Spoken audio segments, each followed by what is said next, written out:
one issue. Yeah, well, lucky you. My life hasn't been going that way. All right, so let's go around the room here. Everyone introduce yourselves. Tell us what you're up to, where you work, and all that kind of fun.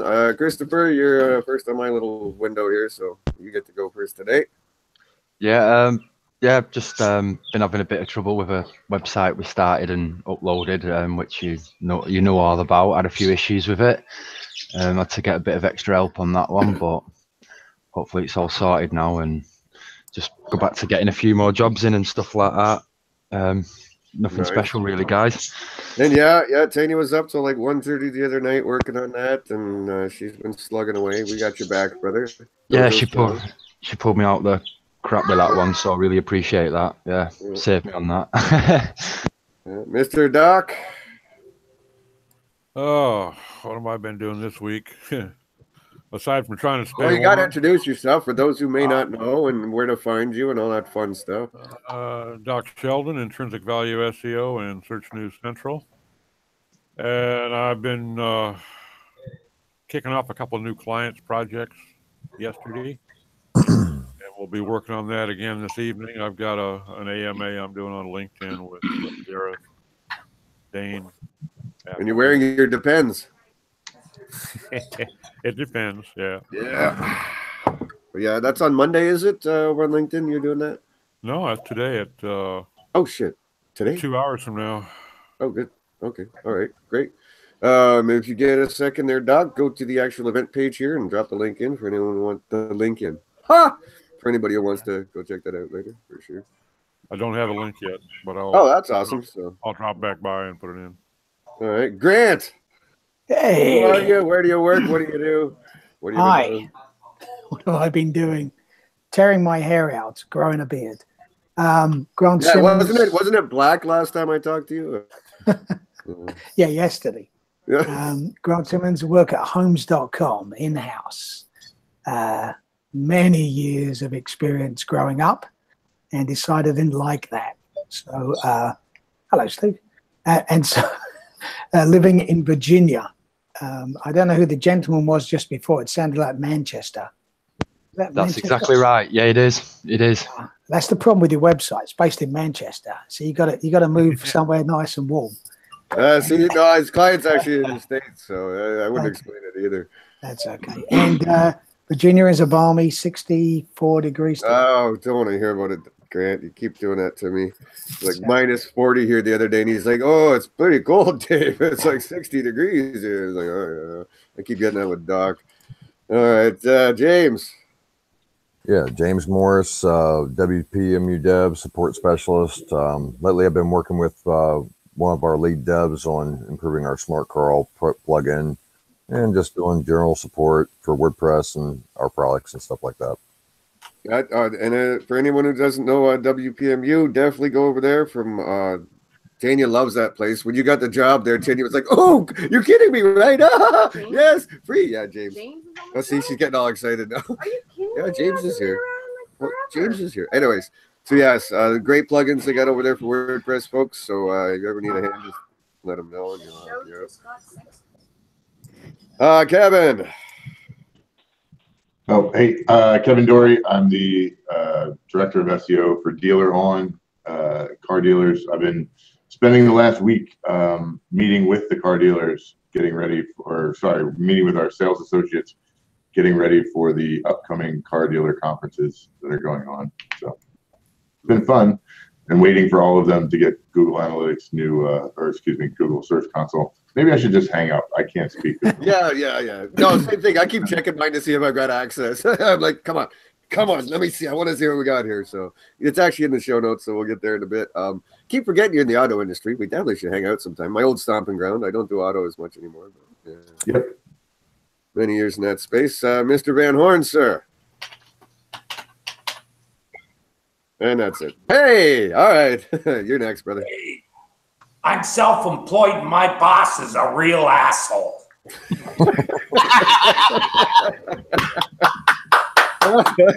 Well played, sir. What have you been working on this week, man? I'm not doing much. Just, putting out fires with gasoline. What I do best. Yep, that's a fact.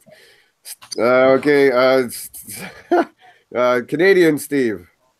Steve Lennon, Harris Web Creative. Basically, I build websites, but I'm doing some SEO and basically really technical kind of stuff. And I'm kind of interested in learning to do things more from a marketing perspective than just really technical stuff, but just kind of takes forever. Yeah. Mr. Paisley, sir. Oh, Steve's busy yipping away over there somewhere. Hey, Paisley, what up, son? Say hello to everyone. Who are you? What do you do? Hello, my name is Steve Plunkett. I do SEO for big companies. I am going to have lunch with Barbara Cochran on February 1st and meet with a couple people from Shark Tank and see Gary Vaynerchuk and blow some shit up. Yeah, I've actually finishing my book, How to Start a Startup in 30 Minutes. About a year or 2 years ago, maybe, I actually worked with someone that got a deal at a Shark Tank and was on the show and stuff like that. So, yeah, cool. Definitely. And late to the party, Mr. Dave Davies. Liking your video hey, today. How's it going? Good. Good. I'm just waiting for a client to join me on a call here, so I sort of have things on mute, and I'm going to disappear all of a sudden very quickly. But thought I'd pop in and say hello. All right. Well, tell them who you are, where you're from. Another Canadian, man. We're stepping it up here today. Well, yeah. I mean, when you've got the best minds in the world, it's kind of our responsibility, as you know, David. You're pushing yourself forward right now to share your mind with the world. The rest of us are all following your lead and stepping up to do it. Well, it's awesome. Yeah. So Dave Davies, your Webcology's alive and well, I hear. Apparently, where do I even find it now, man? Like, is it back? Like, where is it? You know what? I actually just went and I bought the domain because they hadn't, webcology.com, and then I just use it to follow around wherever it's going to be. So if it ever changes, where do you guys broadcast at it? Where are you guys broadcasting at it now? Is it like, because I know you guys moved to the other network, then you left that. And... Yeah. The network was purchased and then ended up switching its name back. So it was Webmaster Radio, then Cranberry FM, now back to Webmaster Radio again. And somehow it feels a little bit like being back home because I've been on that network for, I don't know, 13 years or something. Well, good. Yeah. Okay, let's see. Where should we start today? I'm going to start actually with some social today. Just because, I love Terry. So apparently, where is it? Oh, so Terry, apparently, I know you'll be shocked by this. Facebook has been saying now that, of course, for the user experience, they will be surfacing less business posts and stuff on people's timelines and showing more of their friends and so forth. AKA, pay us to get your shit on someone's page. Yeah. So that's just awesome. Like, and it's hard enough as it is to get stuff on the people's pages, To me, I'll jump in with a 2-bit opinion, although I'll be honest, I didn't know anything about this until Mary brought it up to me. But I think it was horrible. And here's part of my reason is there's so many people I'm friends with on Facebook that I'm, sort of, they're acquaintances. I met them at conferences or whatnot. So you end up with a real mix of people on Facebook on the friends side. But if I follow a company, there's a really good chance that I really, really like them and I really want to see what they have to say. So to me, it's problematic. Some of the most interesting information that I go to Facebook to get actually comes from the companies that I follow, and now all of a sudden they're completely absent. I'm not a big fan. Well, like one of the strategies I use with our clients is that, again, like, I made a post on Facebook the other day saying, Facebook algorithms, you are my bitch. And what I meant by that is that I was churning out stuff, as you know, lately, and that we're getting conversations and that. So the more you do that, the more people like and comment on it, the more it pops up and so forth and so on. And so I kind of used that approach. And part of the reason I was doing that was I wanted to show a client how, here, watch me this week. I'll show you how I'll be all over your timeline by the end of the week. Just that. So one of the approaches we use is to not only publish things on the company page that is, their stuff like blog posts or products or whatever. I also, we look at the demographic data and we like to publish, things that are interesting to the demographic. Related news and things like that, and get people talking to kind of encourage, more of that as well, because, you're a bit invisible unless you're interacting and engaging people. You won't really show up on their timelines. So I'm starting to worry about my approach now, because apparently as long as you're a company page, you're just going to eventually have to pay for it someday. I don't know. Yeah. Is there anybody else here like managing any kind of client social stuff, or nobody even cares? Oh yeah, I wonder why on Facebook. Yeah, 3,000 followers, friends. So 3,000 people said they wanted to get your stuff. I mean, they went to your page and they pushed a button that said, "Yeah, I want to see what these guys had to say." Okay. And when you put something out, how many people actually see it? How many people are actually seeing your stuff when you put it out? Because I know you're active with a couple of accounts. I know the ones. When you put those out there, how many people are actually seeing it? Maybe 30. It's ridiculous. 3,000 people said, "I want to see your stuff." And this account, we post on it fairly often. So that's what bothers me, right? Because in the beginning, if you look at the history of Facebook, they started out as a real social network. Then, to get more people on Facebook and interested in Facebook, they gave us incentives that made us want to promote getting friends and followers, bringing more people to Facebook. And all it's been since then is them slowly, now they shouldn't call it a social network. It should be called Facebook, the paid network. Well, isn't the key thing? Isn't the key question? How is Facebook going to monetize now? In what kind of way, shape, or form? They're taking that advertising off the time. Hold it. That, in my opinion, right? Google couldn't do that, right? They couldn't and get you to entice people to join to use their product and not reward you, or even all I'm saying is they called themselves a social network and slowly made it so it wasn't social. They decide who's going to see what.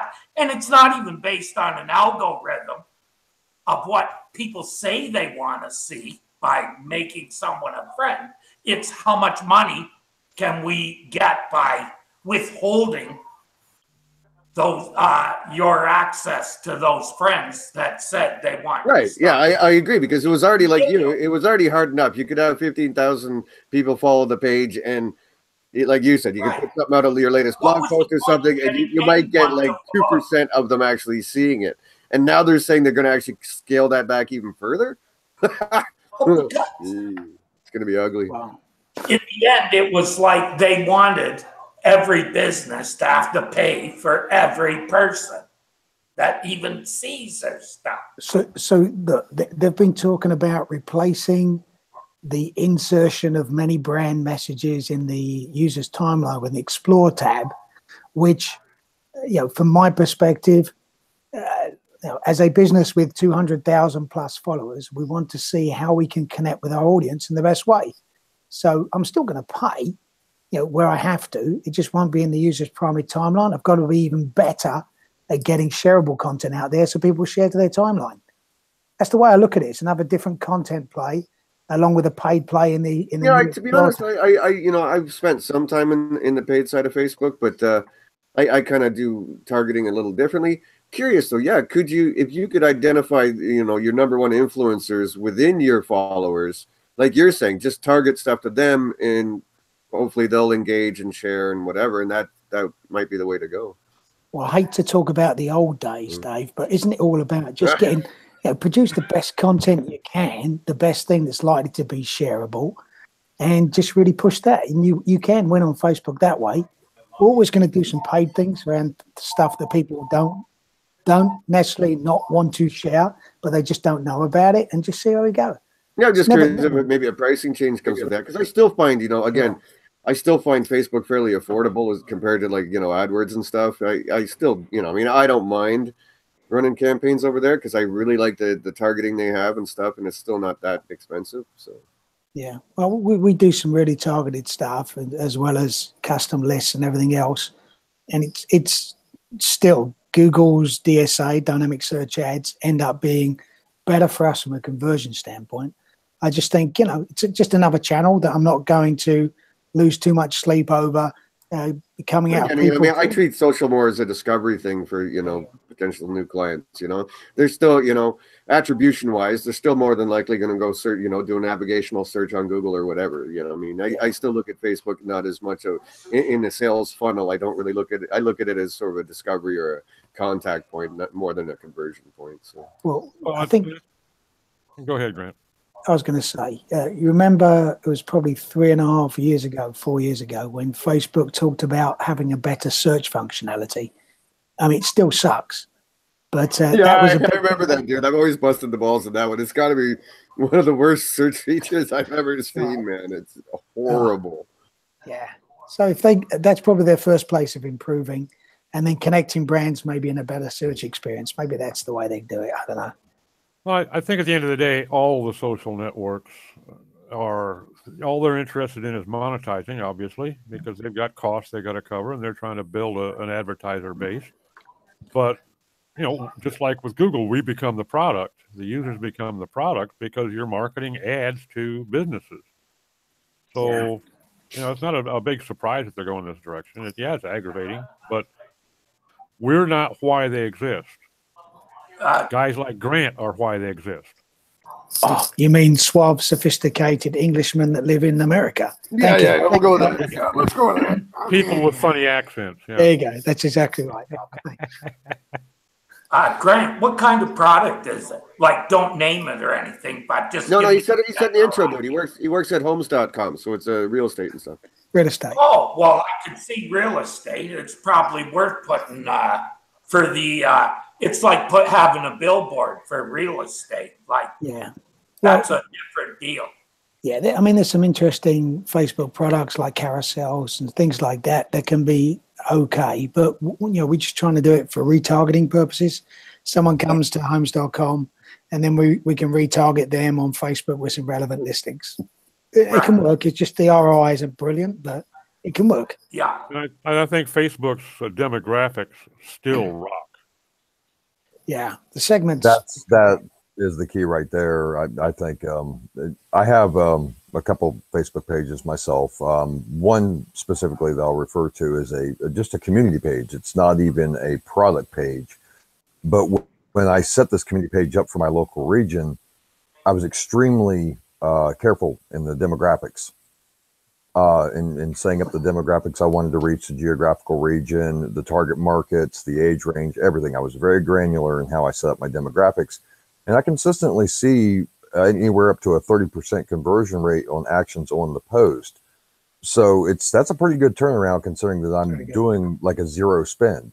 When I do want to get something very important out and I do want to do a spend, I've literally spent $10 and reach. It is, and if you get good at the targeting and stuff like that, it is really cost effective. I like you're saying, like you don't have to spend a lot, and once you get good at the targeting side of things with all the tools they have, demographics and things like that, and groups and things, I think it's still affordable. Like hell. Yeah, especially if you start paying attention to your analytics on Facebook and look at what kind of posts are garnering the greatest conversion for your follower base. Like this page only has 2,500 followers, which that's a very small page in my opinion. But to still see such a high conversion on this page in an area that's not even really particularly large. The area I live in is a very small area, less than 35,000 people. But to see such a high conversion on that is pretty good, considering I'm not putting out any money as a general rule, less than $50 a year. So that's nothing, you know. But if you're doing a bigger product and you're studying those analytics and seeing which posts are converting most and put your spend there, you can see a very high conversion rate on Facebook. But you have to know what your followers are looking for and what they're interested in. You know, yeah, I do definitely see that this is going to a pay for play market, but that's everything nowadays. If you don't have money, it's hard to make money, you know. But if you're using the tools at your disposal, it's not going to be that big of a game changer, I don't think. Just from the analytics that I'm seeing. So yeah, well, you know, oh, sorry, actually, Doc, weren't you trying to get in something there a bit ago before I move along? No, go ahead. I said what I was gonna. All right. So I'll fuck Facebook. That's the way it is. That's, you know, there you go. Catherine, by the way, if you're still watching out there, you were trying to get in here, and Dave's actually gone to his client meeting, so you can come on in, Catherine. Wow. Anybody remember? Not well. I'm talking to the older Dojo folks, but Catherine Parsons. Wow, I think she was around the beginning. I think. Yeah, she's over in what, Italy now, or somewhere in Europe. Yeah, I haven't seen her in a while. So hi, Catherine. Okay, moving on to Search Console. Anybody got access to the new one? We have on a piddly site one of our small ones. Bastard. It's not exciting yet. Hold on, let me. Yeah, they're not going to knock me out for sharing anything now, I guess. Hold on. Yeah, I'm curious because it's really bare bones from everything that I've seen. Yeah. Okay. In the UK, we'll probably I'm get it next year. sharing a link in the chat there, folks, and anybody else on the Google Plus or the YouTube page, I'm also sharing it there. I just click that link and you'll know if you got it yet. So as a quick step through, it has some limited navigation on the left side. Status is the big center and focus with performance, index coverage, and enhancements. Like I said, this is a small subsection of the site that we've got here. So it's showing 10 total clicks, 296 valid pages in the index, things like this. So it just looks nicer, but it's really I like it. It looks like it. I've seen some screenshots and stuff. It does look, the interface looks nicer, but I guess at the end of the day, is it more useful or less useful? I'm worried that, you know, because we've seen this with Search Console or Webmaster Tools when it used to be that. I've seen them actually start to take away some of the data I used to like. And it was like, yeah. Well, it's going to be better with more data. So they're going to be giving 18 months worth. Is that right? 12 months? Yeah, I think it's 16, 18, something. 16 months. We'll split the Was it difference. 16? I thought it was 16, yeah. Hold on just 1 second. Let's see if I can play around with this. Let's see, I'm in it too. You keep talking. Oh, you've got it too? Yeah, I said we've got like three or four of the dealerships that have gotten access to it, but it's very bare bones, and some of them, one of them's for a client that just put it on 3 months ago. So I'm like, that's great, thanks. Yeah. The legacy site that you've had forever doesn't have access, but yeah, okay. No, not yet. Yeah, here's a really quick snapshot. There you go. Like I say, this is That is bare bones. yeah, that's pretty bare bones. And then and say this, you know, you understand we have 100 million pages in our site. Yeah. This is a subsection of a subsection. Oops, everything went off there. But yeah, you can kind of see these are the three main. Oh, that's the index coverage. So back to status. These are the three main charts you have right now. That's it. And then sitemaps, you can upload a sitemap. That's about it. Yeah, I was listening to the latest Webmaster thing with John Mueller, and he was saying that sort of over the next few weeks and month, they're going to be slowly putting stuff in there. So there you go. It disappeared now, so I can get back to magazines on my desktop. Yeah, all right, thank you. Yeah, we know what kind of magazines those are too, I'm sure. Yeah. Entirely search magazines for discovery. Exactly. Well, and the good thing is, from my standpoint, is Grant, since I've got all the properties are different. They're not associated with one another. They're all different dealers. That finally the drop down has started to work for me, where I don't have to wait for the email from the client and then in the filter and all that. That it's now starting to populate. So theoretically, be able to switch between them all. Yeah, I'm waiting for that. Should be fun just to see some of that more in-depth data, trends over time. Be cool. In the short term, we've been using Keylime Toolbox from Vanessa Fox to basically archive all our Google Search Console data, and you can aggregate that with your Google Analytics data to get a really good overview of the keyword coverage you have. So, Keylime Toolbox. Yeah, I'm Please. for the best with this damn thing. Oh, what's that, Terry? Link. Keylime Toolbox. Hold on. Wow, you're a search geek. You can't just use Google? No, fuck that. Give me a link. Fuck you. No, I understand. It's Terry, man. When he barks, we jump, or bad things happen.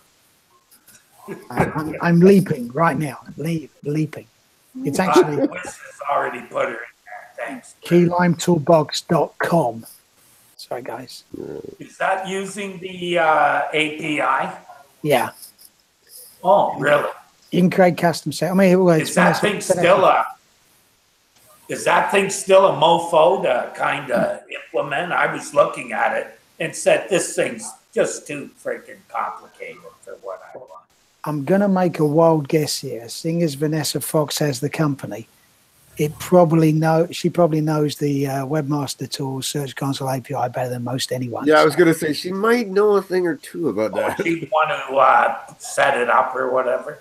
It's easy to set up. They will. Yeah, I don't keep track of Google employees at all. Could care less. Oh. I don't even really know who Vanessa Fox is. You see, I only got so much room in here, and useless facts I don't keep. She's a long time professional. You should probably add her to your lexicon. Yes. So what's that, Steve? Sorry. I said she is a long-time SEO professional. You should probably add her name to Yeah. lexicon and read some of her stuff. She's smart as hell. Yeah, she's one of those people that with the old Ray Hoffman thing, I always want to be the dumbest person in the room. She'd be one I'd have in the room to, help me accomplish that for sure. Yeah. Wissam, what's up, man? Oh my God, where's he been? I know hey Wissam, my wife just went, holy shit.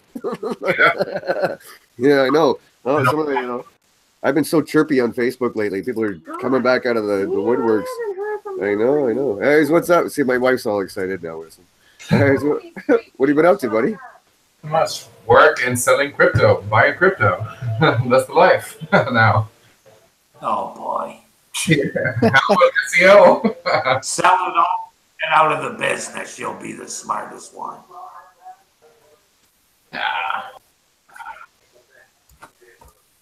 Yeah, I think the only thing I really right at this moment like about the Hangouts is there's no animated GIFs or memes. Oh. God, I can't. Yeah, Facebook's full of them. Memes? Memes, yeah, memes and animated GIFs. They're just like all over the place lately, and they drive me nuts. I'm always bitching about it. My wife's like, "Oh, they're awesome." That's crazy. Memes are how you win presidential campaigns. Just so you know. Memes and bots. All right, so before I get back to the news, I think I'm going to take a little sidestep here. Okay, so yeah, I've been trolling some various, groups and stuff lately and trying to, get us temperature of the, the next generation of SEOs and where things are going these days and what people are doing. And I think it's always been there, but it's very funny that that people, when it's in their own worldview of search to agree with Google, they're like, well, no, Google said this and Google said that. But when something comes out of Google that doesn't fit their worldview, all of a sudden it's, well, you got to read between the lines, or, oh, Google's just bullshitting us. I'm like, oh my God, it's so irritating. I'm giving up on trying to talk to some of these people at times. It's just like banging your head against the wall. I think you got to understand Google's perspective on all this stuff. What's in Google's best interest? Is Google's best interest to have 24 sites that all have a link to a business, or is it better to have that business listed instead? You know what I mean? That's kind of, if I've got 10 directories on the front page of listings when I'm looking for a location, that's not good search. So what happens is the directories got downgraded, pushed out, and maps become more important because more people search on their devices now. I just think people's advice or opinions become self-serving at some point. You know what I mean? You know, again, if you're ranking number one, then Google's awesome. If you're stuck on page 2, Google sucks. You know, it's just this. It's like, Well, if you're ranking number one and you have 2.2 stars in your Google Maps listing, that's not necessarily great. You might want to be number 3. Theoretically. Well, my question on this is, and I just posed that, what's happened with Danny Sullivan? Did he just get sucked into Google and you never hear from him again? He's with the enemy now. Yeah, but I thought it was assimilated. Transparent. It's right. Assimilatable. But wasn't he supposed to be that transparent voice piece, the guy that was going to, you know, open up some of this stuff? Wasn't that the idea, the concept, the transparency? No? Yeah, I haven't followed it a lot, and I certainly haven't talked to Danny lately, but what I have seen is he's still sort of getting into the system and the processes and stuff, so I'm sure he'll become more vocal over time. I'm guessing that's why they've got him around, because, you know, God love John Mueller, but, you know, he can be a little dry at times, and that Ilias guy is just like, whoa. You know, so... You know, I get the sense that we'll be seeing more from him. Gary has joined the call. Yeah. And I think it might be a lot of the, like, when you say, like, you know, not to bring, because this isn't bringing politics in, but you know how politicians are always like, once I get in, I'm going to tell you everything. And then the people that know pull them aside and go, just so you know, you're not going to tell them this, or that. Like, it doesn't work that way. That, like, we want you. I would like it if it was just one mouthpiece, as opposed to the 5 different mouthpieces that contradict each other on a regular basis. Which I agree. Yeah, that would be. Yeah, I'm with you on that. And Steve's clapping away over there. Yeah, I would agree, because you'd have John Mueller saying one thing, then Gary Off saying another, and it's just like you tune out after a while. And so yeah, if that does, you know, I'm again guessing that's why they brought him in. But if that does become the case, I'm all for that. That's fine. I think we have one consistent voice. We have to have someone who can speak Google propaganda. Matt Cutts was great at telling us what we needed to know. When Matt talked to some of us, we knew what he was talking about. We're like, oh, we get it. But the problem was he wasn't going to hand fissionable materials to people who don't know shit about nuclear fission. You know what I mean? We have a problem there. When you give SEOs, hey, do this, and then all of a sudden they spam Google, their client's website gets kicked out because they took what Matt said the wrong way, so he has to be liable. By the same token, John Mew says a bunch of great stuff that answers one question, but a bunch of people hear it and it doesn't apply to their question. So that's when you have to get Danny Sullivan to come in and say, okay, guys, here's the way we're going to do it from a corporate speak, PR approved, legal approved way. And this is what Google's going to say. And we need somebody to talk about search from a stockholder's perspective, not a geeky webmaster perspective, which is what you had with John Moo, who's very, very active. But then you had Gary, you know, we know his email, you know, the dark Lord with the one ring to rule them all. You know his email, right? Yeah, so as far as Gary goes, now you know what I'm talking about. But the thing is I can tell him a great problem. This is for a Fortune 5 company, but he didn't do jack shit.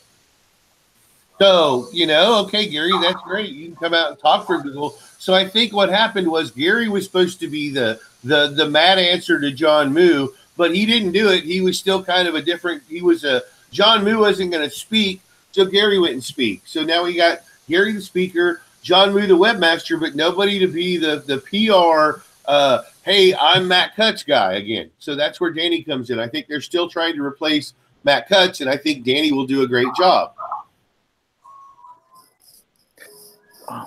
I'm glad I sidetracked the conversation. Never sidetracked. We just meander.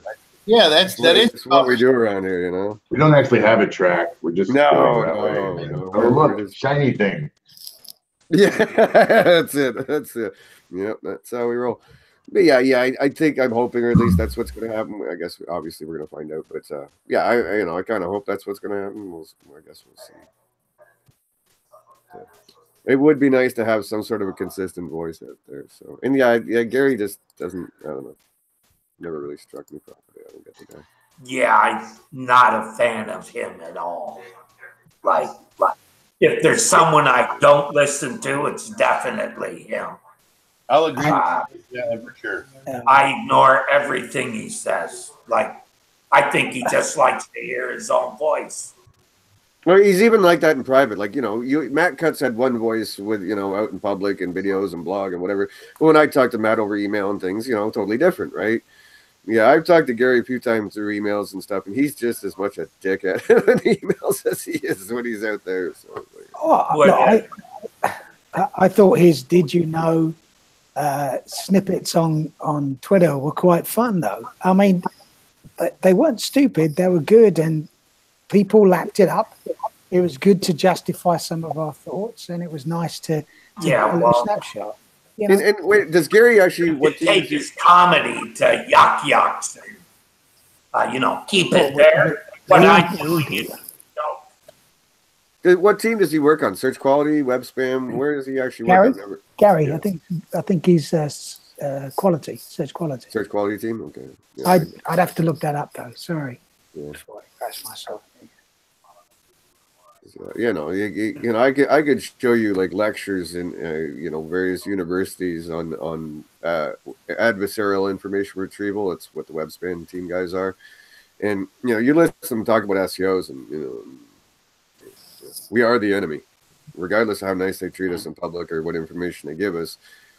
In their formative training years, they definitely have some vehement kind of attitudes towards SEOs. So.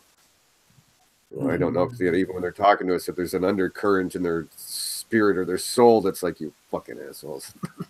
Well, it's like a cop looks at everybody and they're, a criminal until proven, otherwise. And why should they be any different? That's their job, to figure out what's what. Don't mind it all. Matt was really good because I don't like direct answers that SEOs all jump all over and think it's all written in stone and sit around waiting for Google to tell them how to optimize a person's website. It's ridiculous. We aren't a profession anymore. We wait for Google to tell us what to do now, I think. I miss the old days where they treated us like mushrooms. I loved it. Loved it. I think those are the old days. Today, now we're old school. We're telling Google what there are some good things from the old days. Everything new isn't good. I guess I'm just getting really old. And I don't like the old days. I like the new days where I can push feedback to Google because something doesn't work right and it gets fixed. Well, I like the new days better. I used to like crack too. Wasn't very good for me. I didn't. No crackheads. Crack is whack. Crack is whack. Whatever, that was awesome. Wow. Good to know. That was awesome. But it's a little meandering, but Kevin said we're allowed to, so I do like where we are now. It is so. There is just so much more out there. Like those of us been doing this 20 years or whatever, 15, and it was fairly vanilla. You know what I mean? Now you've got the local and mobile and there's just schema and on and now we got Google Voice, Google Assist, and all this stuff. And I just I do think it's a great. I enjoy the complexity and how much there is to it. Like the job has not gotten easier by any stretch. That isn't going to be as much about SEO. I don't think that'll be back to figuring out how the user is going to use it. It's still search. I mean, they're still going through search. I think I guess to kind of segue. So go ahead, Kevin. Sorry, I was thinking just that the definition of SEO has evolved. Like. Yeah. What we used to do, we don't like. We're growing.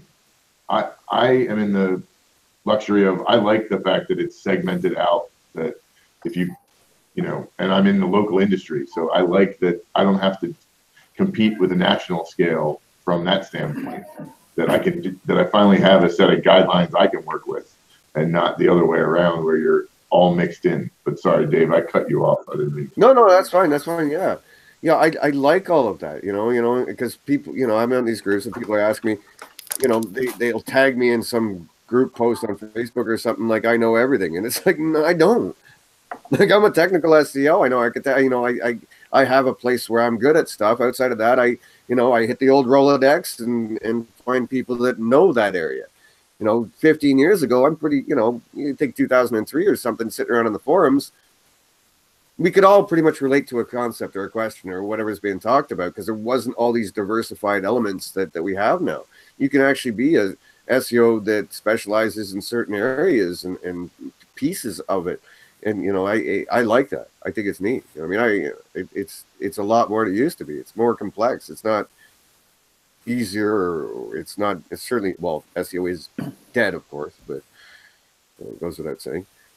But yeah, I think the evolution of all this has been fascinating, and I can't wait to see where it goes. As far as the Google Voice and Assistant stuff, interestingly enough, they have been sending out advisory letters to various publishers and stuff.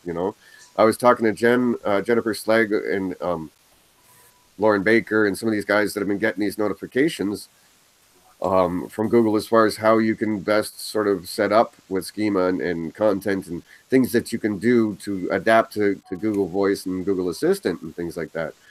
And I've seen some people shared some of the emails with me that Google's been sending out on that stuff. Oh, do you got one, Steve? Or? And that could be, Dave, where structured data could really play a part in ranking in the future, because that makes the data machine readable, which is like share on Messenger or Facebook's own models. But for that, we need the app and the app ID, which means we developer Facebook developers. So we already have the developer's account, and we can easily create the app. So my team was in charge of it. Now Carol's team is in charge of it.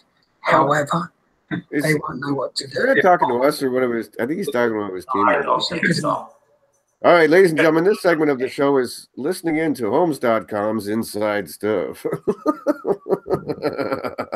All right. So yeah, they've been sending it out to some larger sites and larger publishers and things of that nature. And I think it's kind of neat because, I think a lot of us, when any of these kind of new things come along, like conversational search, voice search, Google Assistant, all that, it's like, well, how do we optimize for that? And yeah, Terry, a lot of what they've been talking to you about and some of the things that people shared with me was the schema and things of that nature. So I think it's going to be important for sure. There's a whole new API for all of that. It's amazing. Just a little bit of videos that they've released. It's.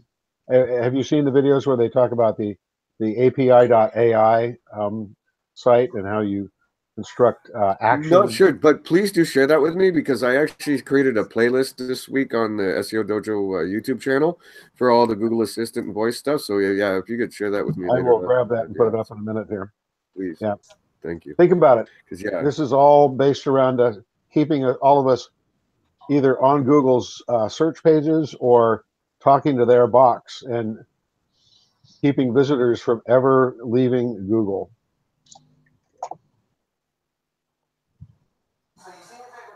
Yeah, where's Bill when you need him? Yeah, that's wow. They've been, and it's, again, this is not funny enough. Bill and I do actually talk about this, and it's one of those things that I really don't surface too much in public or anything, and I try to avoid because people lose their shit over it. But 2003, 2004, there was a guy called Ori Alon, a guy from Israel that was going to university in Australia, and he worked on all this stuff called no-click searching. So I'm pretty sure you guys can guess what that means. And Google hired the kid, bought up all his patents, which summarily disappeared off of Google Australia, off the Australian patent database and stuff. And and they brought him into Google. And over the years, you've seen it. You know what I mean? Like Terry, you and I think we're talking recently. You put in NHL standings. Before, you used to get some stuff from NHL.com. Now it's Google stuff, right? oh, it's coming from NHL.com. Yeah, but if you click on it, it don't just have to Google go shows the whole damn at thing, and you never have to read the NHL.com search. to get it. Which, you know, that kind of stuff, you know, unless you're selling ads on those sites, it's a better user experience. Like, you know, Google even knows now when I go in there and all I have to put is N in the search and it brings up the Dude, as a fellow Canadian and hockey fan, dude, that's the same as me, bro. That's all I even do every day. Terry, they got me so trained now, Terry. They got me so trained now, Terry. I just same as you. I just go N. That's it. You know, grab my mouse and point. Yeah.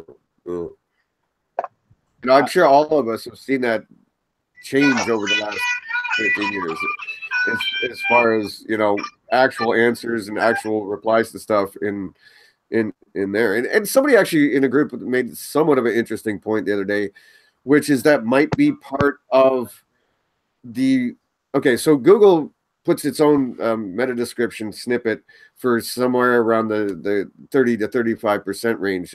Dr. Pete was doing some homework and I trust him and talked to him about it. And that's a reasonable number. It's something to whatever. We'll work with that. So now if you think about, like, why is Google doing this with snippets and stuff? Well, consider this. Now that it's up to 320 characters, maybe the motivation is they can actually start showing the answers from websites by creating their own snippet. And then, again, people don't have to leave Google, which was a theory someone floated. And I was like, man, I never thought of that. You know, I was never an AOL user, but I've heard a lot about it. I was buried in R&D departments back in those days. Never. I have a CD here somewhere I can send you. Hold on. Yeah, I worked for AOL in 1995. Isn't this what AOL really was trying to be, or was for a while? Is like the one place everybody went, and it's going to be Google. I think it already is in a lot of ways. I think they're taking ownership.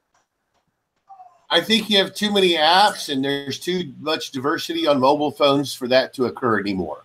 I kind of agree with you in terms of search, but I think that you've got to look at search from an informational perspective is Google, but search from a commerce perspective is now Amazon. And that's going to be the clash of the titans, isn't it? Right.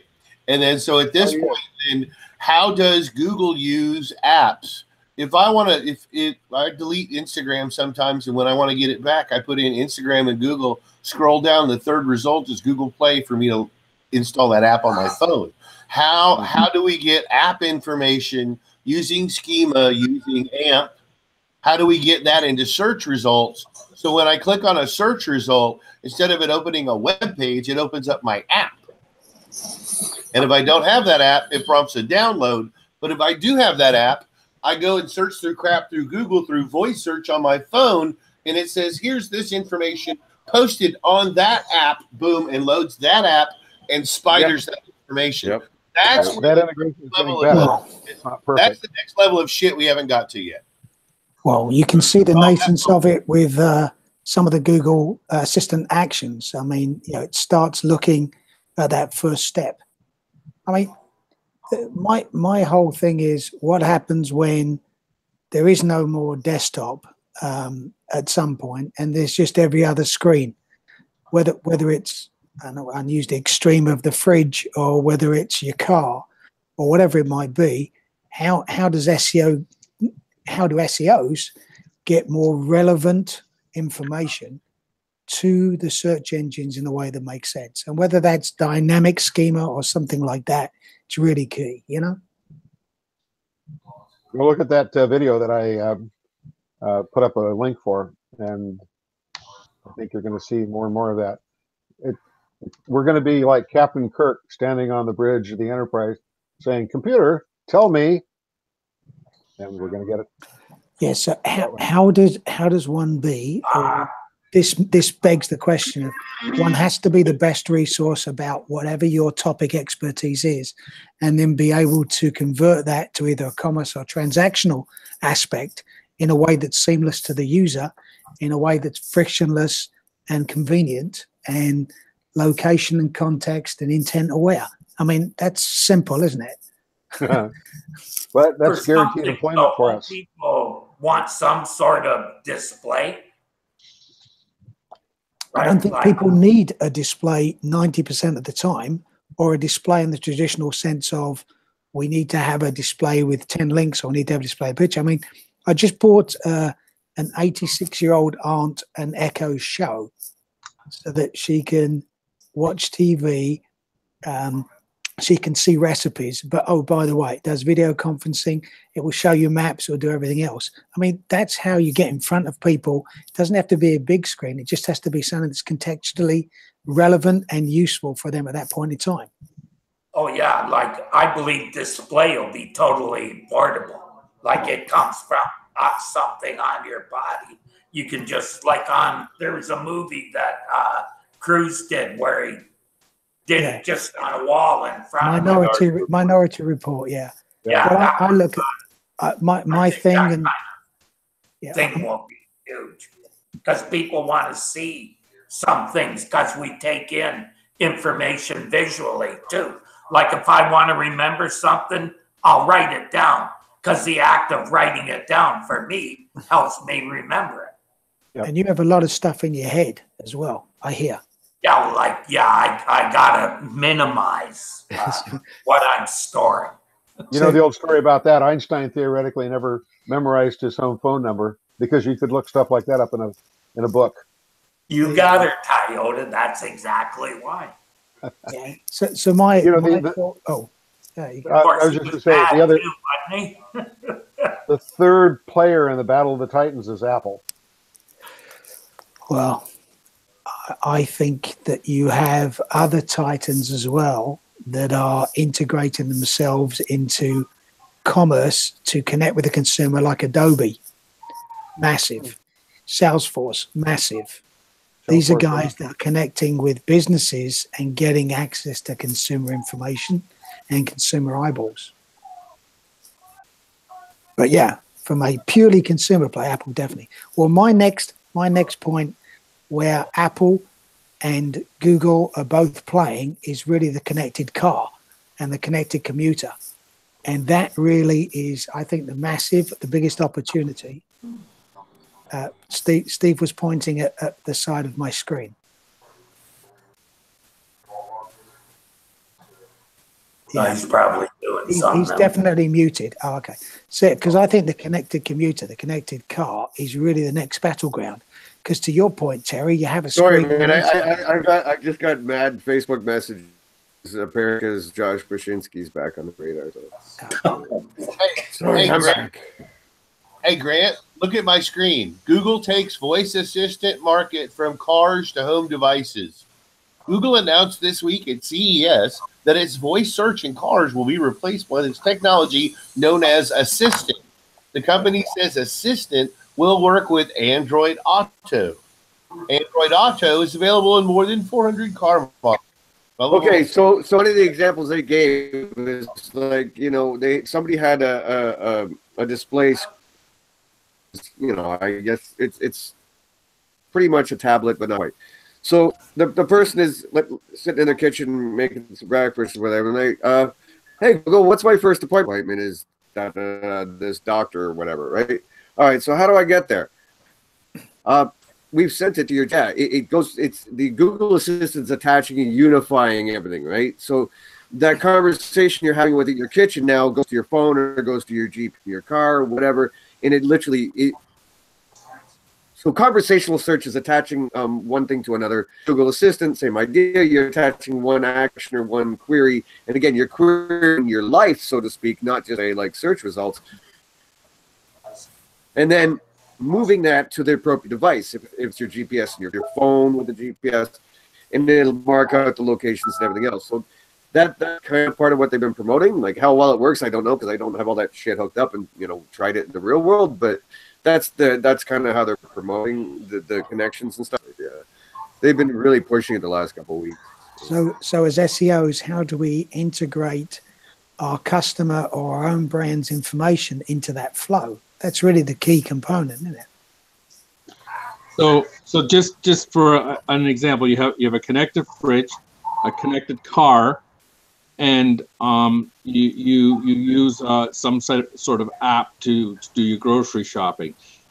Your fridge knows that your milk is low. It's a Wednesday. You're driving by. No. Yes, you missed a step there, brother.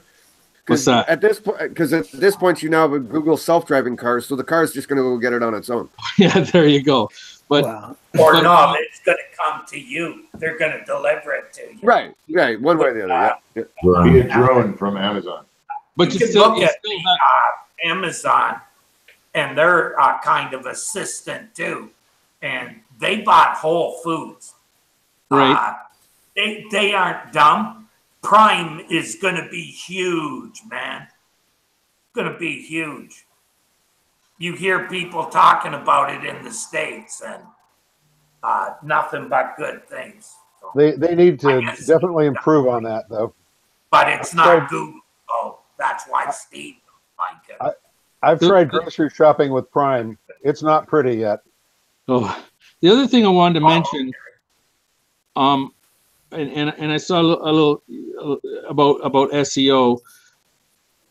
If you're using your Android and you're asking your Android for information, it reads back to you out loud the position 0. Whoever has position 0, that's what Android reads back to you, or the assistant reads back to you. So, I mean, getting that position 0 is all important now for voice search. Not necessarily, because if we're talking about, say, a location for an eye surgery center, okay? If I can get in the top 3 listings for maps, I'm going to be one of the 3 locations read off by the Google Home Assistant device that says there are 3 places. Hey, where can I get eye surgery in New Jersey? If I can get my client from that position 10 to map position 3, they're going to show up in those top 3 results. So there's kind of yes and no. I agree with you, but there's also other circumstances. Okay, so Grant, let me go back to the doctor example, since you're talking about where, search guys like us might play into this. So let's say, going back to that doctor thing, right? So where's my first appointment today? Go, oh, the doctor, this and that. So now what it becomes to a degree, something that'll probably fall in our laps and into the developers' laps and everything else, is ensuring that your client, the doctor, has the schema and everything else plugged in, so that when Google Assistant wants to connect an existing client of your doctors to this whole system, that Google go out and do it. If you have the schema and everything in place, so that when they say, "How do I get there?" it all plugs in properly and goes through Google Assistant and brings them to your door. Sure. And again, this is more like existing customers. Like when you've got existing customers and consumers of a product or a service. Okay, so look at this scenario, and I can hear me. Hold on, okay, so my way of looking at it is this. It's James. Okay, my way of looking at this. What, as search guys, do we look at optimizing for a journey? So imagine you are going from your home to a doctor's. We are basically optimizing for that streets that you're going on to present valid information along the way. Well, think of it like a search task, because now it's a search task searching your life and things that you do every day. That's, you know what I mean? It's optimizing for that per se more than discovery. It's not as much SEO and search for discovery as it is enabling this assistant to pull off that task. But think about passive discovery, which will become important to our clients, because our clients are gonna be like, well, hell, man, my 10 years from now, they'll be like, oh, they talked to Google Assistant and it gave them the wrong directions, or they did this and that. We'll be dealing with stuff like that. You know what I mean? That's not necessarily a discovery SEO thing as it is a connection thing. I think there's part discovery, though, and a passive way of searching for users. One is I've typed in an address I want to go to, and one is I'm driving past an address, like the difference between PPC and display media. So maybe SEO becomes a content type display media, where you're driving past or walking past something and you're optimized the content or the experience to that particular journey, path, and user. Right. There's a set of mobile patents that I was reading a couple of years ago, and it was looking at temporal stuff, meaning it could be it could be someone like where I live. It's about an hour and a half from Terry, which he lives in a city of 4 million people. So Google might see that you get on the highway every day and travel into the city and then come back. So the patent was about understanding these temporal patterns and logistical patterns, and it would, like you're saying, it would suggest to you, you know, this coffee shop or that, this and that it knows is on that route. Yeah. So you're optimizing, like you say, for that journey path. Now, some of the other stuffs in the patent set was like, it would recognize that, you know, around Thanksgiving or Christmas and this and that, you went to a further away place because maybe you had relatives or so on and so on. So it would recognize it only certain times. So it would show you content, maybe 10 days before it knew that was going to come up in your world, you know, so very personalized search, but you would start to see content surfaced in your Google searches or whatever, or even on your cell phone as you're driving, like you say, driving by or moving around, based upon those temporal and logistical movements that you're making. You know what I mean? And so they definitely are thinking about that kind of stuff. You know what I mean? How well it's implemented at this point, I don't know, because I work too much and never leave the house. So there's I've seen some individual campaigns where people are customizing billboards as people drive past. And I think, you know, that's something else that when you have a known entity in a known vehicle, that can trigger various other personal results in some way, shape, or form. I mean, look, I keep harking back to what as SEOs do we have to keep doing? I think you're 100% right, Dave. You've got to look at schema or whatever markup comes around that is both location aware, context aware, and intent aware. And that's what we really have to start thinking about, is where do we move next on that? Right. So- and that's just, sorry, go ahead. Go ahead, Just Steve. to go a little bit further with your idea. So you're driving down the highway and you're 15 minutes ahead of schedule, and your Google Assistant says, you know, there's a coffee shop and you can be through there in 7 minutes. You're 15 minutes ahead of schedule anyways. Right. Yeah. But take it a step further. We take a lot of steps. Let's say, you know, you know, because Terry and I interviewed a guy once who a couple of times. One thing, though, Steve, keep in mind, right? It'll never be intrusive, so it's not going to tell you that coffee shop. So think of it this way. Terry and I interviewed a guy who did a lot of. Answer your question. It's Terry- an assistant. Terry- Sorry, Dave. Sorry, Terry and I interviewed a guy that did like the little Google balls that they put in the stores, and he was the guy. Remember Terry? And he was telling us about this. Like you could be walking through a store and it'll figure, you know, what you're looking for is on aisle 6 because they know what size your dress is or what the fuck ever. And so think of it this way: you're like, say you go to the same coffee shop every day and they've got one of these little Google fucking place balls and shit in their store.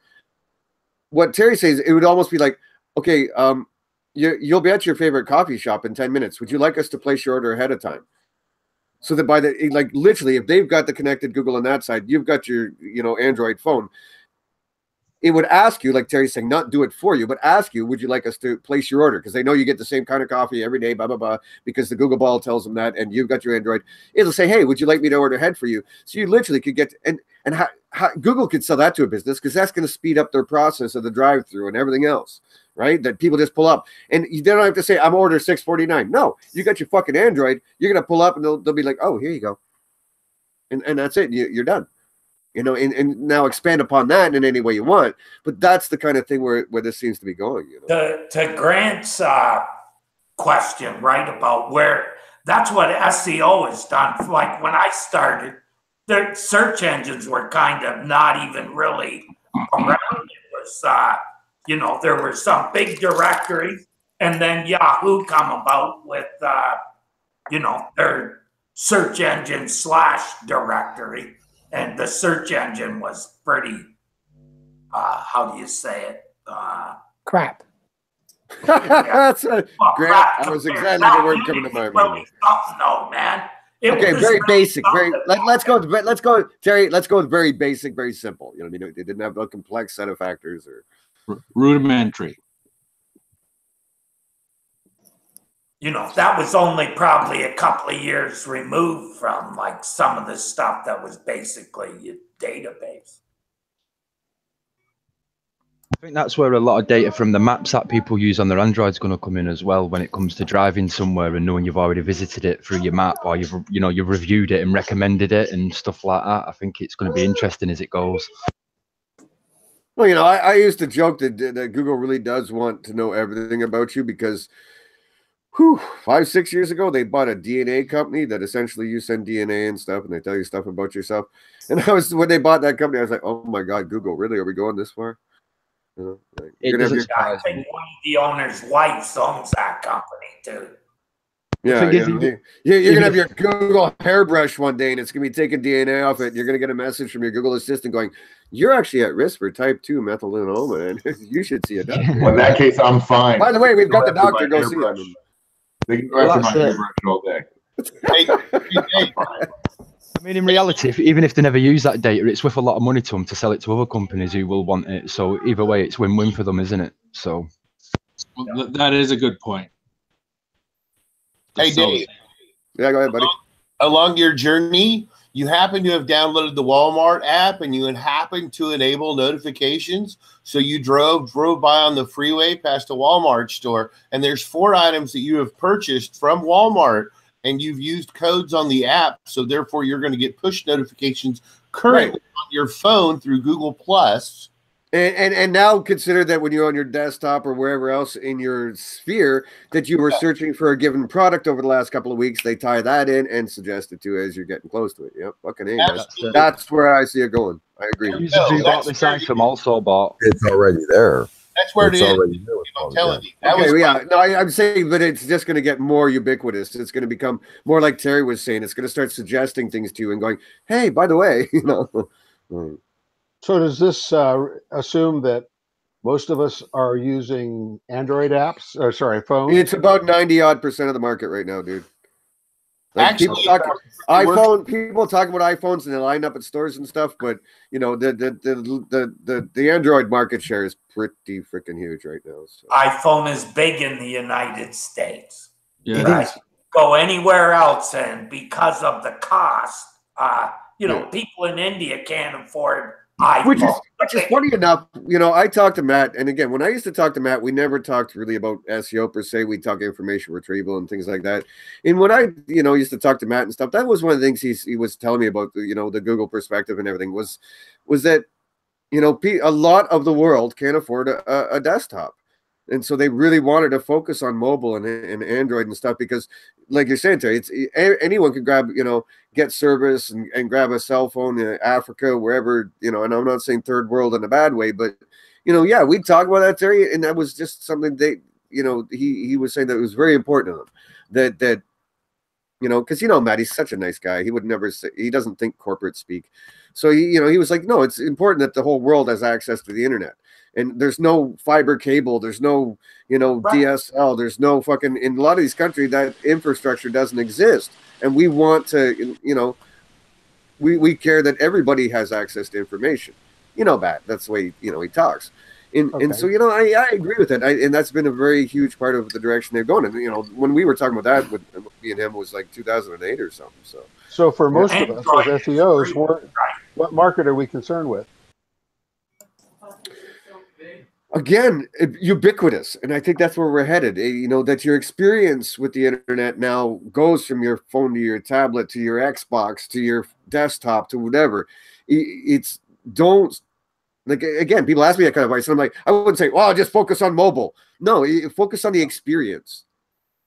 Focus on that user experience with the internet, because it will be ubiquitous. And everything will be tied in together. Well, it is to a degree already, but it's just focus on that ubiquitous user experience from every platform you can think of. I had someone the other day, I don't know if it was in the dojo or wherever. They were like, "Are you serious? They had a Wii, which is a gaming platform. They had a refer in their client's log in their client's analytics for the Wii 2 or something like that." I was like, "Yeah, bud." I said, people will access our clients' websites and information from all kinds of shit. Never discount anything.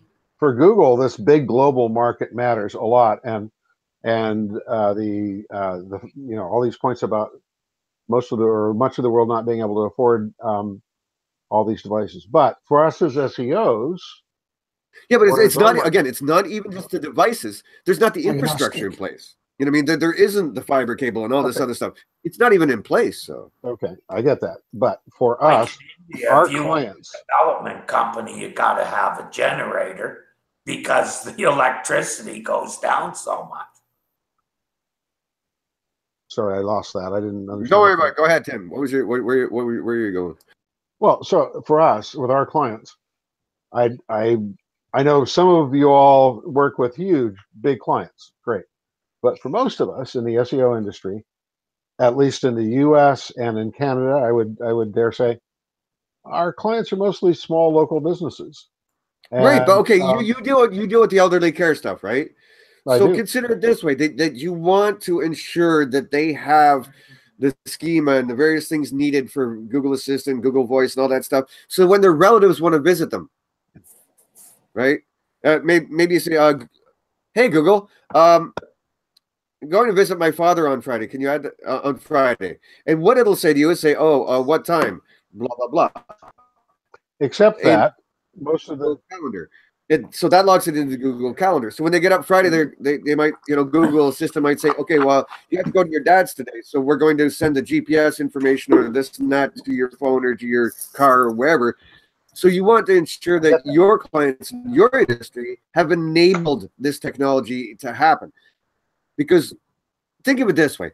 If they've got a choice between two different healthcare places for their elderly and stuff, the markets you work in, are they going to like the one, and I'm not talking now, I'm talking 5 years from now or whatever. It's almost a selling point that the one that they choose is the one that's enabled with Google Assistant, so that it makes, because they become addicted, Google Assistant being part of their life. They want to use as a consumer, they want to use the old folks home or the elderly care service that is enabled to that device that they use every day. When that user experience isn't there and they're like, well, man, I have to actually go search it and get the GPS. Oh my God, this is like old school. I got to type shit in. That's actually becomes a selling point for your clients. I understand that. You know what I'm saying? But I would also venture to say that most of my clients' target audience members are using iPhones. Yeah, I think it becomes platform agnostic. It's the technology that's enabled. When Amazon Video comes to Apple TV, something I never thought would happen. It's Big because change. these guys are just wanting to connect. It's who owns the account. Thank you. It's who owns the account, and how that information is shared. But And I think the platform, Tim, as Google becomes more dominant with this kind of technology, like he's saying, I think eventually Apple's going to have to suck it up and allow the use of Google apps and stuff like that within their phones or die. You know what I mean? Like, well, they do. I mean, They do. that stuff's already done. I think the key thing would be the voice assistant. Who wins that? Who becomes the Alfred the butler for everyone's daily Batman routine? Well, I think just because of the nature of corporate business, I think iPhone loses that one because Google's so ubiquitous and so much of human nature now. I think they're just going to win that one straight up. I think because are you really going to have a iPhone assistant enabled fridge and stuff? I don't see that. Whereas Google's got all that shit in place. So. Well, Siri. I mean, the first Siri, first, that's cute. yeah, well, the first push was supposed to be the Apple HomePod, which missed the deadline and probably won't go into production or into sales for another couple of months. I mean, that was their first foray into that home market. Or excuse me, prior to that, the Apple TV is voice and activated, but it's not the same. I think that Apple will win it definitely in the States at some point, but it's going to be fighting Amazon and Google tooth and nail. But, Microsoft too with Connect, and in the living room at the very least with Xbox. I think Google are going to win it in Europe, without a doubt, especially in the UK. I think Google win in Europe. I think Apple has a really good chance in the States. Amazon will be nipping at everyone's heels. It's pretty amazing. Oh, there you go. It's pretty amazing what Alexa done over the holidays. Thanks, Steve. As far as pervasiveness of devices in people's homes, it just is a terrible search experience. It's a great controlled experience. I think this is a debate we're going to be having for a while as to whoever wins in that home. I think it's going to be like the car debate where like the certain types of people drive certain types of cars or like certain. See, but no, that's why. Okay, I'm gonna go here, Kevin, and you can go right back at me. The reason I think it's different is because of the fucking lion's share of power that Google has. Meaning, if you're building that smart fridge, or you're building that smart TV, or whatever you're doing, you know, Google's going to have that power to say, we've got a bigger user base. Gummy bears. Give us exclusive licensing on this, or fuck you. You know what I mean? Like, I agree with you on that. I just mean, I think they're going to be able to bully people into their technology. That's just me, though. I just mean the time it's going to take that we can ding say that we've, you know, the round is over and we declare a winner. That's my point. Is I think that Google. Oh yeah. I think the fight's still on, but I just think Google wins. Like if I'm Vegas and I'm putting odds on it, I'm going with Google over Apple. That's all. But I don't think any of them are going to lose. Like I don't think it's a case of Google beating Apple, beating Amazon. There's enough consumers out there that the fight will keep them going. And ironically enough, if we could, the hardest thing for me is that I can't look at things anymore as a human or as a user. I just look at them as an SEO. And it's like, man, like I like this. Like when I take my SEO hat off and I'm like, I love this function. Why doesn't my phone do this anymore?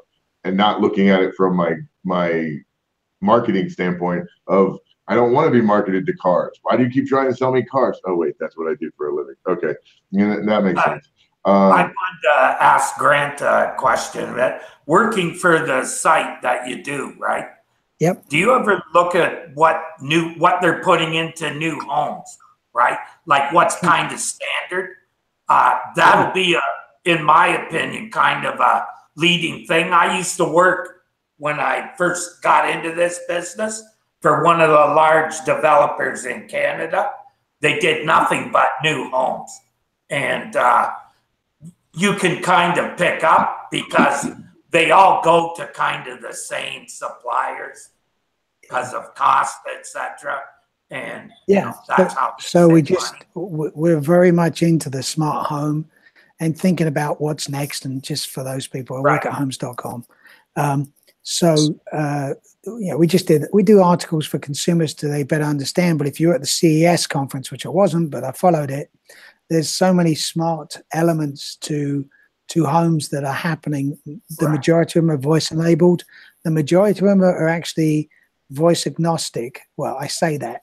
Google and Alexa, the Google Assistant Alexa, by far most prevalent, but a lot of them will also work with Apple's HomeKit and Siri. So I think that most of the smart home stuff you see are context aware because they know when you enter and leave a house, they know which room you're in, they know proximity to different devices and everything else, which is really key. And then they communicate to you in a contextual way. And I think that's the bottom line. Whether you're moving from one room to another, music follows you, which seems so simple and yet couldn't be done years ago, to requesting your car starts outside, which a lot of GMC and other cars, they have an app. You just mentioned, warm my car up before I'm leaving in 5 minutes, and the car's nice and toasty for you. I think a lot of this stuff is just making, I come back to this. I spoke years ago about this. We all want to have Alfred the butler, not because he's the guy that brings you a cup of tea, but he anticipates what you need and he has it there for you. And what tech enables, whatever business to do is to facilitate what you didn't know you wanted and to deliver it to you, whether it's in-house, in-home, or whether it's on the street or whether it's in the store. I think that's really the key. And for SEOs, it's a matter of how can we become part of that? How do we make sure that what's recommended or what's delivered is something that our client wants to be there, or in my case, the brand wants to be there. Yeah, how do I get a piece of that action? Exactly. And that's what I think about. That's kind of how I've been treating it. That's enabling it is the key. One of the things that Grant and Kevin both kind of touched on was it's when you go to buy something, you search it up, and you're constantly remarketed to for weeks and weeks and weeks about that item. And so if you have the connected car, you get bugged about it even after you bought it. Well, exactly. That's the point. So if you get enough information, and this is who wins the game, whoever has the most data and can anticipate what it is you're going to need tomorrow and bring those ads to you is the winner. Well, Yeah, I think it's control than remarketing is what you're talking about, where the guys running it half the time don't know what they're doing and don't know how to shut the ads off. That's poor remarketing right there. I think there's a couple of things there that you got to think about. First off, Google pitched the micro moments.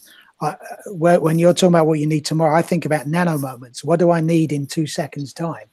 Because from that standpoint, that really even a probabilistic that's right. algorithm likely that's actually ahead of you. That's actually thinking ahead of you. Forget what you need in micro moments. What do you need in the future in 10 minutes? And 10, like I was saying about that mobile patents and stuff, that we're thinking ahead for you and anticipating what you're going to need.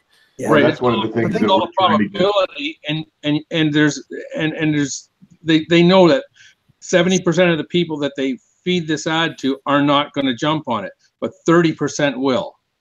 Well, it's the way of doing it, and the understanding, to your point exactly, is about data.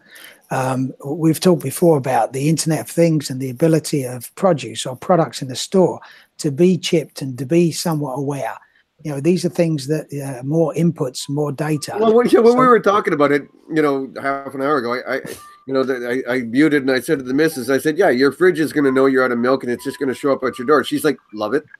That's perfect. Right. That's perfect. Right. Like we were trying to figure out, we've been trying to mine the data or get into the data capability to understand the service departments along with the dealers, not only the sales department, but the service departments. So how great would it be if they already have the smart cars that tell you when you need certain things. But imagine if Google was like, by the way, your oil change is coming up and the service department noticed that you don't need to come in this week. We'll come in next week and we can just No, Kevin, you're thinking too small, buddy. Now I've got a Google smart car. And so what these service people are going to learn is that they're going to have to work nights because my car is going to drive itself over there to get that oil change during the night while I'm sleeping. So when I get up in the morning, my car's already had that oil change. I just hop in it and go. I know, but my point is, I'm talking about teaching our clients and learning to be better remarketers, because the dealers that don't work are the ones who, after you buy a car, they then hit you with the 35 Facebook ads and all the other stuff. Like, hey, you want to buy a car? No, I just bought a car. But if that dealer pops up 6 months from now and goes, hey, have you had your 6-month oil change? And so on and so forth. I think what Terry's talking about better. I think what Terry's talking about, though, I think is just there's still miles to go with this crap, because I bought something off Amazon the other day, and literally I was on Facebook and it was showing me the very same product, and I'm sitting there going, okay, well, that's I almost want to click on it just to cost them money, the bastards. I was like, yeah, fuck you, I already bought it, but hey, let me click this and cost you a few bucks. I just bought this product. I bought this product the other day, and now you're showing it to me again 2 days later on Facebook. I'm like, well, so what you're saying is even the remarketers at Amazon don't have an idea on how to do this. No, well, I'm guessing that's algorithmic at that point. I'm thinking it's algorithmic. I don't think there's. Yeah, I don't think that's Amazon. Yeah, but if you think about this, if you have an aware home whereby products and elements are also aware, i.e., transmitting signals via Internet of Things, and then you don't have to worry about anything anymore, because there will be an automated way of saying your car is 5 years old. It's as simple as walking in and saying, Google, turn on the lights, or hey, Google, lights on. And it realizing that a light bulb's burnt out in one of those lights because that's happened. And so by the time you get home, there's a little package with some light bulbs there. And you're like, oh, what's this? And then you walk in and Google Assistant tells you, well, light bulb in this room or that room is out. We brought them to your door. I'm sure you have this. I'm sure you have this in Canada, because you have in America, where you subscribe to a AC heating company. You subscribe to their service, and then you get better service, or you get them to come out in an hour.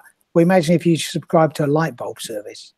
I mean, and so that's it. Opt in. As long as you've opted into it, Yeah, he'd go for your like Google Aware Home will have that right there waiting for you. So, yeah. So it still comes back. I have 2 light bulbs in the laundry room because I don't need any right now because all my light bulbs are good. There you go. I won't remark it Things to are you. going to change too. Like, for instance, I always buy my groceries at the exact same place.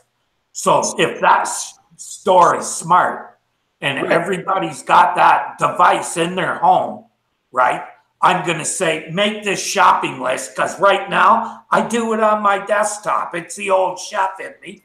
I write it down and keep track of what I need. Actually, Grant probably knows this, and I'm sure Christopher.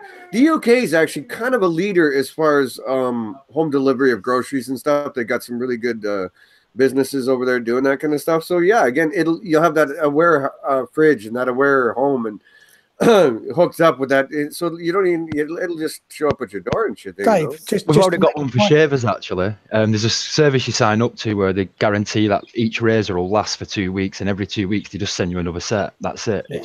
It's done for you. And we have Dollar Shave. Stores are going to get smart too. My grocery store's going to figure out that the new business is taking a list and delivering it to their homes. Well, yeah. If you buy some consistent items like eggs and milk and this and that, just like anything else we do with a search task, it's going to understand that personalization, that history of what you do, and be able to anticipate that stuff. Sorry, go ahead, Grant. I was saying, just to be clear, I am an American with a funny accent, David. Yeah. Grant, I wouldn't be very proud of that. First part of that. I'm not sure if Kevin's English with that shirt on either. Well, yeah, that's right. He's good with man. He's got a Liverpool shirt on there, so I think he's a bit confused. I'm not sure. Yeah, I know, but it says Liverpool and it says Baltimore. There you go. All right, I see. I'll let you off then. Yeah. Well, I've actually lived longer in the States than I did in England. So, but yeah, I mean, going back to what I was saying like an hour ago, and by the way, I probably have to get this off the air soon. We can keep talking, but this thing of ours gets more interesting, more complicated. It is certainly not downsizing, getting easier. SEO is dead and all that kind of crap. It's just a matter of, I think, one thing I really enjoyed sitting with you guys this afternoon is that a large segment of our industry just isn't thinking ahead. They're not seeing the larger picture. Again, but because we have history, meaning we saw like Google at its basic form to where we are now, we've seen that evolution, so we see where the future is. I think there's a large segment of our industry still that just isn't trying to look that much forward. And I love conversations like this because it does highlight the fact that there is so much more, and there's so much more to come, to think about, to anticipate, and I love it. To my point, Dave, the problem is they're all waiting for Google to tell them. And Google tells them after the fact. That's well, once upon a time they used to wait for the Moz to tell them, but that even died off now. Yeah, so now they just sit around in little groups. Yeah, Dave, but even then, right? Think about it. What we were talking about in the dojo 3 years ago, people just started talking about. Dude, I shit you not, Terry, and I'm glad you're not in any of these stupid groups that I'm participating in. Dude, literally, I'm not kidding you, Terry. You ready? You ready? There was a thread yesterday about the Google Sandbox. I shit you not. Oh my God. No. I shit you fucking not. And there was people going, no, it's real. It's real. It's a thing. And I gave a whole bunch of evidence. I gave him a whole bunch of shit. And I just walked away from the thread. I just walked the fuck away because I was like, I can't believe you people are having this conversation. It's called the supplemental index. Somebody reads something written back then and says, oh, it's doing the same thing. Well, one guy posted something about article marketing and a couple other things. So I didn't even know what to do. So I in the thread I just said, "Hi, welcome to the group. 2006 called. They'd like their market tactics back." So I shit you not, anyone here. Doesn't this just come back to SEOs being better at understanding users and user behavior and user satisfaction? Isn't that just the key? And maybe whether it's 10 years ago when I know a lot of people here started or 5 minutes ago, isn't that just, SEOs looking forward should be better at understanding user behavior, user satisfaction, and just get that shit done. That's SEO 101. Yeah. It's lost on a lot of people, and I was still in the argument about what David said before, and yeah, it's just unreal. And if you show patents to them, then apparently you're just a Google mouthpiece. You know, you can't think for yourself. So, yeah. But yeah, I met Chris in some of these groups, and the amount of misinformation and ignorance is scary, far higher than it ever was. Like when we used to be in forums, and then we had Finn. And then we've had some other things we've been part of over the years. There was always a voice of reason. I mean, a mentor, somebody, if it was I help you with Terry and Company, or if it was like, create a site with Ammon and Bill. There was always those people that were voices of reason that you looked up to, and they could keep an eye on it. Anybody and his brother now is taking it and making these groups, Facebook and elsewhere. Google Plus still, believe it or not, has some very active SEO groups. Wissam, I think are you still a Google Plus group community guy? Or? Yeah, technical SEO. Yeah, that's the one. Yeah, but that was. But see, at least you've got that handle on it. But I'm sure you've looked at some of the other groups, and I don't know if you joined them on Google Plus, but very active over there. There's a lot of stuff going on. And there's a really, really high tide.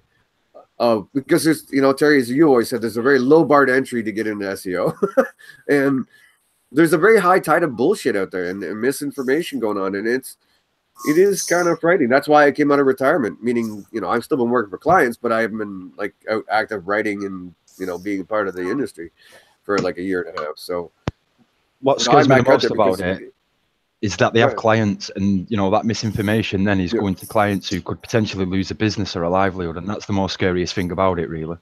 So with Sam, like I've been meaning to get over there, but do you randomly join some of these other SEO groups to see what people are doing? Is it as bad as it is on Facebook as far as that kind of shit goes? I think you got it. It's worse, so that's why we keep it in technical SEO. Yeah, but that's the problem. Is you've got there. your group. And I've got my Dojo group on Facebook too, but I'm going out and participating in other ones because I'm trying to fight down, the bullshit. Because it's high as it's been since like 10 years ago. It's a losing war. Is it? And thank you. All my friends keep telling me that, but it's a time sink too, so whatever. Yeah, it is, dude. But again, like the only reason I'm out being public again is because I love my industry and I love my consumers more importantly, and I don't want people to get I love you too, Dave. Thank you. Oh fuck. Thank you. All right, gentlemen, I'm gonna take this off the air. We can keep talking as usual. So we'll go back around. Everyone, say goodbye and tell us what you got coming up in the week ahead. Christopher, what's your week ahead look like? Get this client sorted out, and then on another couple of jobs off him, hopefully, and just do some more client acquisition. We'll get you there, my friend. Tanya's having a couple of beers, though. I don't know if she'll get you there tonight. Chris, that's just looking for trouble. Looking for new clients is just looking for trouble. I like trouble. David will tell you if he's seen me in any of them groups. I've been causing a bit of trouble. Yeah, I think David's rubbed off on me a bit. I fucking created a monster with this kid. I literally had to go to him the other day on Facebook and go, okay, calm down. He was like, Dave, I love it. I'm going to be a troll. He's, Dave, you created a troll. So, yeah, he's out there causing shit. And I'm like, all those groups and the people you've mentioned, Chris is the only person that I have run into him somewhere. I read a few articles of his, and then I went through and read a couple more on my own. Grant, what are you up to in the coming? Somewhere to go and read. Grant, what are you up to in the coming week? Like, I don't know.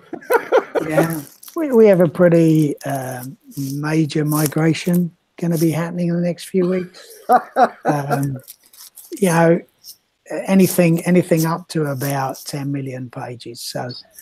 So what Grant is saying is we may no longer be on speaking basis by 2 weeks from now. So we have a lot of fun planned, and I'm bringing in some smart people as different opinions, and obviously Dave is a guy I respect his opinion. So we're gonna have fun. Well, as long as you show me your tool, I'll be okay. Kevin, what are you up to in the coming week? I gotta follow that. Yeah, you have to. I'm sorry, bro. You're just the next one of my little fingers. So. Yeah, I'm spending the next week really diving more back into Data Studio and trying to get our reports hammered out. And I know that you Hit and me I up have talked anytime, dude. about I'd doing love to that. see what you've been. I'd love to see what you guys are doing. I Yeah. got some templates of my own and stuff. So yeah, if you're in there, man, I would love to talk to you. And anyone watching, listening, Data Studio is really awesome, fun stuff.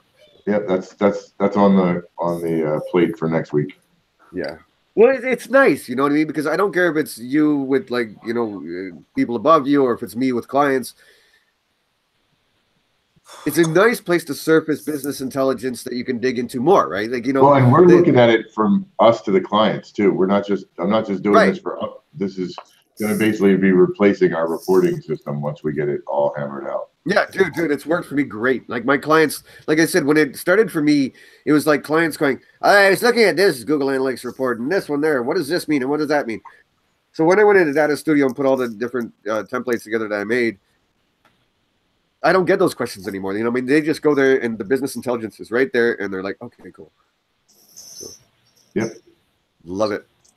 Terry, what are you up to in the coming week? Well, yeah. This week, probably building some more of well, learning PHP and MS SQL, actually. If anybody's interested in one really good domain called SEO Pros, hit Terry up. It'll be off the Unix Hound Dog and onto Azure, hopefully in a couple of weeks. Did you say Haagen-Dazs? Yeah, I'm not a Unix or a WordPress fan for sure. All right, Steve, not named Plunkett. What are you up to this week? That would be me.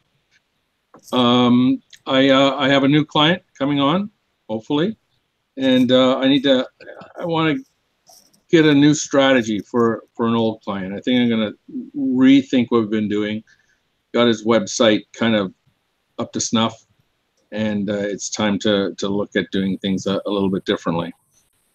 You know, when you first made your introduction, you called yourself a web developer who's trying to learn SEO and stuff.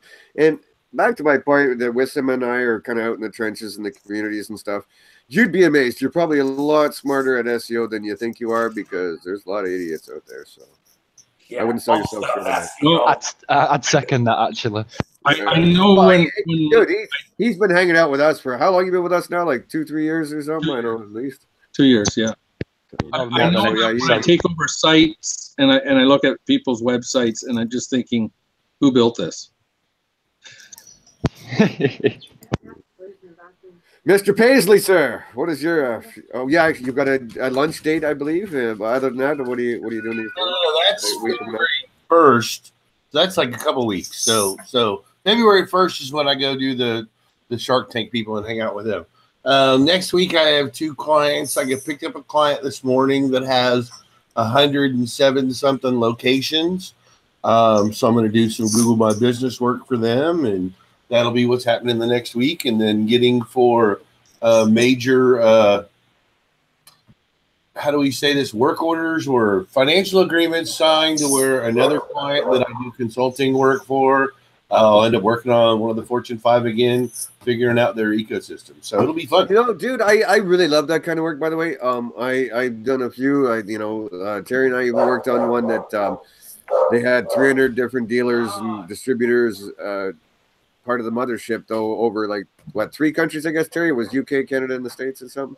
Yeah, it's really fun because people say, Dave, do you do local SEO? And I go, well, not really, because mom and pops and stuff, you know, there's just no budget there. But I do local SEO in the sense of an international company that has regional groups and stuff. So it's still local. But the whole fun of it is making sure how it all ties into the mothership. That you know, this guy in Calgary isn't eating the lunch of the guy in Edmonton, and so on and so on. Like you know, sort of like sorry, in your case, like the San Antonio office isn't outranking the Dallas office, and how you organize all that internally to make it all happen. It's really fun stuff. I like that kind of shit. So. Yeah, for sure. Tim, what do you got coming up this week? I Actually, we're rolling out a new. He's petting his cat like the guy from was it Austin Powers or something? Yes, yes, yes. Oh, no, Yes. I have a big week coming in. Yes. She's There you go, Grant's got it. Yeah. So he's in charge of style. Sorry, go ahead. Working on rolling out a new add-on to our Google My Business services for clients. We're starting to do scheduled posts for them in Google My Business with the content team, and it's kind of a clunky thing to get started, but we're going to see if that moves the needle. Supposedly it will. Again, I don't spend a lot of time in local space, but I did hear this week apparently videos are now a thing with your GMB stuff. Yeah, not completely available yet, but beginning to roll out. Yeah, that's another new thing to attack. So what do you think people are going to do with that? Like sort of like an introduction video, or like depends on I haven't seen it really implemented yet in my client, so I'm going to have to experiment and see. But definitely posts are available now across the board. So. Don't forget, get me that link with the was it Google Assistant stuff or something you found? I put it in the chat, but I can send it. Did you? Oh yeah, just send it me on Skype because this chat's just huge. So sure. Yeah, please, thank you. I'll put it in there. Wissam, what are you up to in the coming weeks? Okay, so client stuff, affiliate, crypto, and building the tool. Continue to building the tool. Yeah. Well, this is Eric's stuff. I'm sorry. What tool are we talking about? You have a tool? After. And then we're now resist the urge, Grant. Resist the urge, Grant. No, I didn't say tool at all.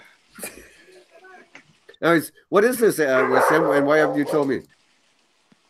Oh, actually, it's like I'm helping with the requirement, but Eric actually is building it on Go. So. Oh well, yeah.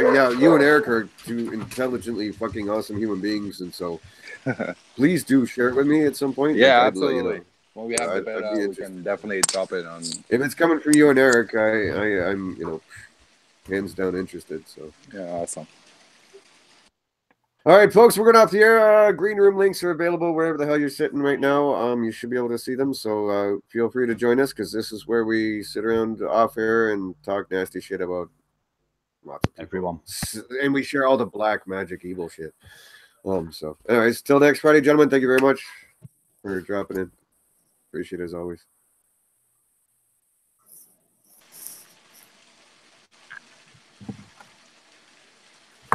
I am clicking the off air button. It is not working. Oh, because it's